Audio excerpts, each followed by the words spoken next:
ओम शांति। आज बाबा ने कहा, देखो बच्चे, यह पढ़ाई ही स्व परिवर्तन की है। यह जो मन है ना, यही बस आपका है और सब तो पराया है। और मन का प्रभाव ही इन सब चीज़ों पर पड़ेगा। और बाबा ने देखा है कि पहले से सब कुछ परिवर्तन हुआ है और आप स्व की चेकिंग स्व कर सकते हो।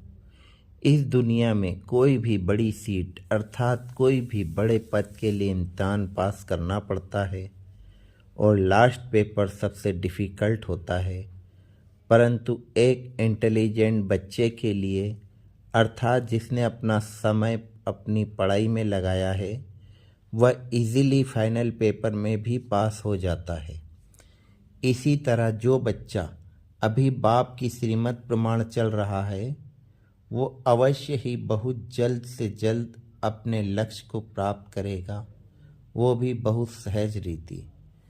बस बच्चे अपनी चेकिंग करते रहो कि आपका मन कितना हल्का और खुश रहता है।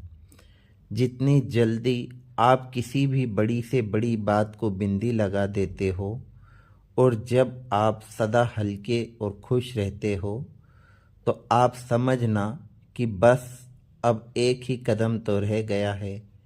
और देखो, पेपर तो अंत तक आएंगे। प्रकृति के पांचों तत्व और पांचों विकार भिन्न भिन्न रूप से अर्थात नए नए रूप से आपका पेपर ले अर्थात आपको संपन्न बनाने आएंगे।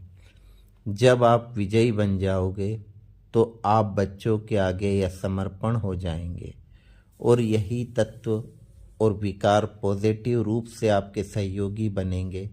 बस अभी आप स्व पर अटेंशन रखो। देखो बच्चे, आप कर्म क्षेत्र पर हो तो आप बच्चों को कर्म तो करना ही है, अर्थात कर्म में मन बुद्धि को लगाना ही पड़ता है। परंतु आप चेकिंग रखो कि कहीं भी कोई खिंचावट तो नहीं है, सब कुछ करते हल्के तो रहते हो।